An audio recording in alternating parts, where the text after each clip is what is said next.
Leaving the misty forest of the Tumbanan area behind, zoologist Phil Lewis and myself head east to the Danum Valley and the Lahad Datu area. All sorts of surprises await. Strange creatures roam the rapidly vanishing forests. But for how long?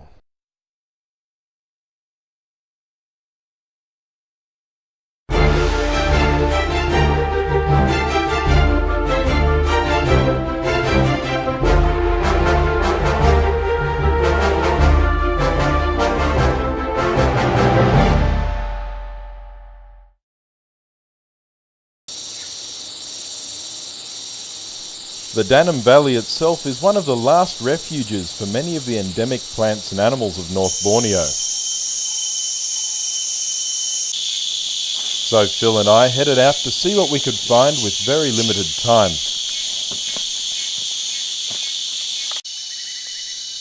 Some animals saved us the trouble by finding us instead.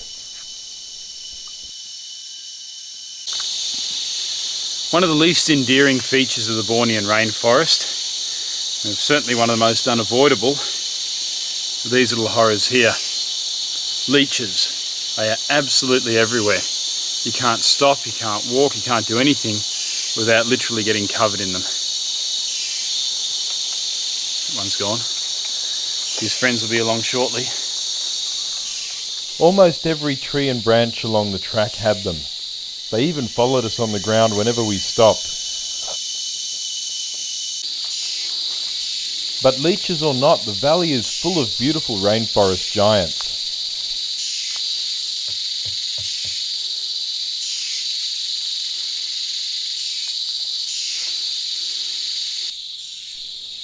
Phil noticed something very cool.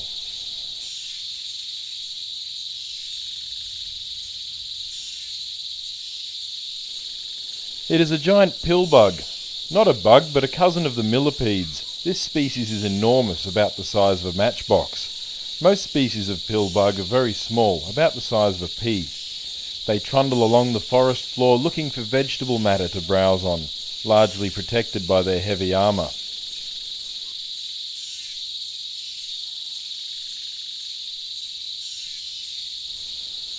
But some movement in the trees nearby caught my immediate attention.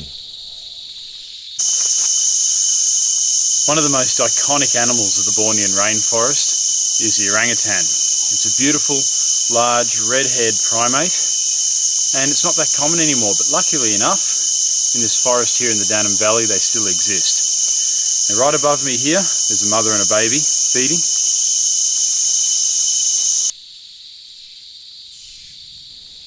This mother and her baby are quite content chewing away at the vegetation high up in the tree.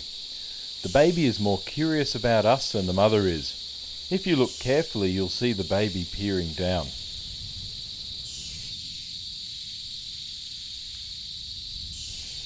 Unfortunately, the orangutans are becoming rarer. Some palm oil plantation owners over the border in Kalimantan see them as pests and shoot them on sight, or put a bounty on their heads. Small, fragmented refuges like the one here at the Danum are not big enough to support these and many of the other species into the future. Of the remaining forests, most of the wildlife, including orangutans, are restricted to the lowlands, which are under the most threat. The clock is ticking. There is another red-haired primate in these forests, the langur, or leaf monkey. They are fast and shy, usually only glimpsed.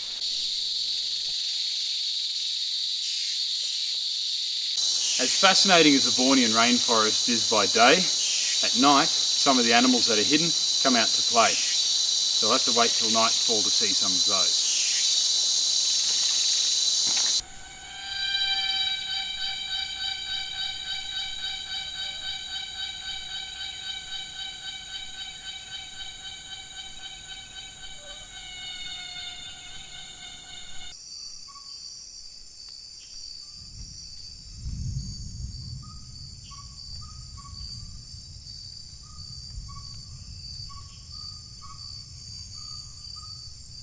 Get on this pit viper I've just found in a tree. We just had to use a stick to get it down. This thing possesses untold venom.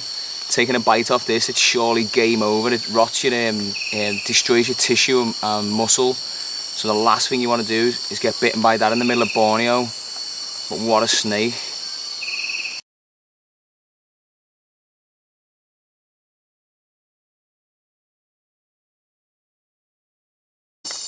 What we've got here is a tree snake. It's in the Boiga genus, and it's just cruising around the treetops there looking for frogs and sleeping lizards. Now if you can see its eyes, they're fairly big, and it's able to see pretty well in the dark as well as using that tongue. And look at the slender build on it. It's ideal for cruising around the tree branches. It doesn't want to know the floor, it just keeps climbing up. It can actually lift about a third of its body, like right up to reach up to the next branches. I'm not a branch, mate.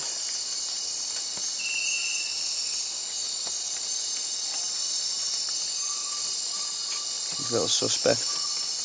He's a lovely little thing, he's got a lovely pattern on it. Real sort of orange and pink and like dark bands. The head's really sort of separated from the body. Really pronounced, its head. But yeah, this guy will be hunting tree frogs, sleeping lizards, etc. Finding a place to lay eggs isn't always easy for a frog in the jungle. The steep hillsides don't hold water very well. In fact, water can be very hard to find even though it rains almost every day. There is one place that is almost always guaranteed to hold water, and that is tree hollows. And there's a frog making use of that right now. And here he is. He backed into the safety of the hollow when the light shone into it. But the show must go on. He climbs out again and looks around, making sure it's safe. He fidgets and fusses, looking for the best place to resume his performance.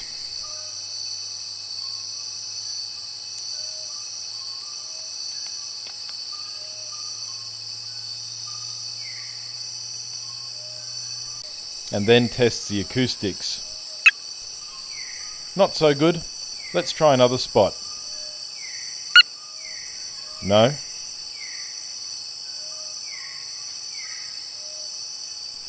What about here?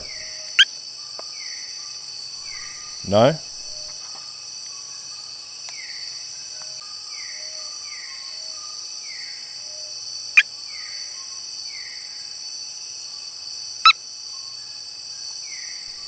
This sounds better.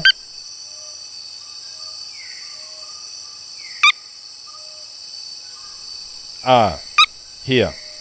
This is it.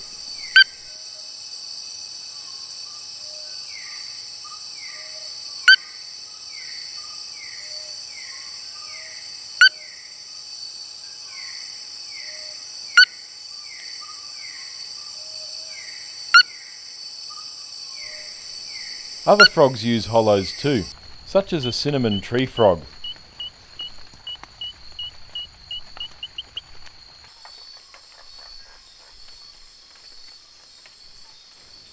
This tree root on the forest floor is full of tadpoles of a sticky frog, possibly this species. They get their name from their ability to produce a glue from their skin when harassed. Unlike most frogs, they prefer to walk.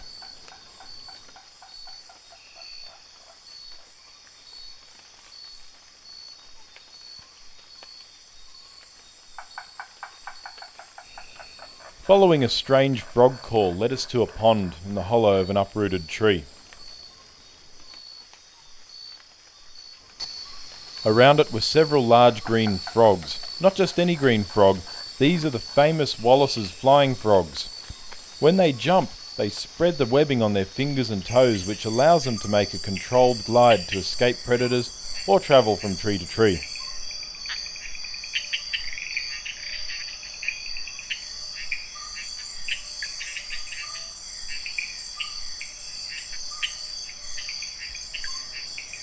Another species, the harlequin flying frog, was also there.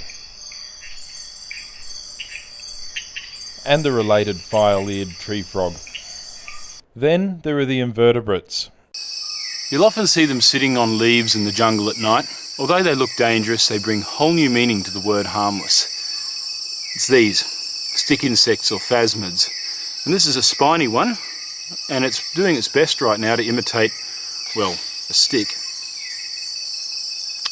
They are covered in these very sharp little spines, and usually the first line of defence when you handle them is they curl their abdomen up over their head in apparent mimicry of a scorpion. But this guy is doing a whole let's play dead act, so I'll put him back on his leaf. Pseudoscorpions are common on the forest floor. Like real scorpions, they have claws, but they lack a sting. Instead, they have an antenna-like structure protruding out of their rear. They creep around on the forest floor, feeling for prey with elongated front legs. When disturbed, they release a powerful chemical defense that irritates and confuses attackers. Pseudoscorpions are essentially harmless. This next one is not. Scolopendra centipedes pack a very nasty bite. They are active predators, and when disturbed they may leap off branches, possibly landing on unsuspecting humans.